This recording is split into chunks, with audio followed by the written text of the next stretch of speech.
Bihar NDA के Pandav Bhajpa, JDU, Lojpa are और हम आरएलएम को जिस कर्ण की जरूरत थी वह उम्मीद अब समाप्त हो गई है।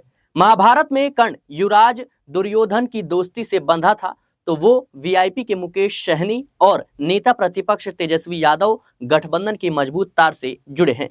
यह अभिव्यक्ति खुद मुकेश सहनी ने प्रकट की। बता दें कि बिहार की राजनीति में चौंकाने वाली घड़ी तब सामने आई जब वीआईपी प्रमुख मुकेश सहनी और भाजपा के प्रदेश अध्यक्ष डॉक्टर दिलीप जायसवाल के गुप्त मुलाकात के हवाले राजनीतिक गलियारों में चर्चा का विषय बन रहा था कि मुकेश सहनी पलटी मारने के रिकॉर्ड के साथ फिर एनडीए के पाले में पलटी मारेंगे। इस चर्चा के बाद एनडीए और महागठबंधन की राजनीति में उबाल आना लाजमी था। ऐसा इसलिए क्योंकि मुकेश सहनी के महागठबंधन की पीसी से उठकर भाजपा से हाथ मिलाने की घटना 2020 के विधानसभा चुनाव में हुई थी।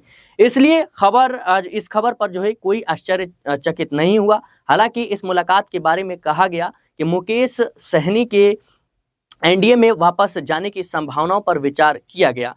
बीजेपी ने सहनी के सामने कुछ शर्तें रखी हैं जिनके पूरा करने पर जो है उन्हें एनडीए में शामिल किया जाएगा। इस अटकल पर विराम तब लगा जब वीआईपी प्रमुख मुकेश सहनी ने स्वयं कहा कि भाजपा की नैया डामाडोल है, मैं वहां नहीं जाऊंगा। मौका था पटना में आयोजित एक मिलन समारोह का, जिसमें मुकेश सहनी ने न सिर्फ एनडीए में लौटने की संभावनाओं से इनकार किया बल्कि यह भी ऐलान कर दिया कि वो महागठबंधन के साथ मजबूती से खड़े हैं। 2020 विधानसभा चुनाव में जो जख्म मुकेश सहनी को मिला वह समय के साथ गहराते गए। इधर मुकेश सहनी और तेजस्वी यादव की नजदीकियां हवा में मछली खाने के दौरान भी दिखी। यही वजह भी है कि मुकेश सहनी महागठबंधन में खुद को संतुष्ट बताते हैं और कहते भी हैं कि महागठबंधन से की तरफ से जो सीटें मिलेगी उसी पर मैं चुनाव लड़ूंगा और मजबूती के साथ खड़ा रहूंगा, भाजपा के साथ नहीं जाऊंगा। मुकेश सहनी का कहना है कि 2020 के विधानसभा चुनाव में भाजपा और वीआईपी चुनाव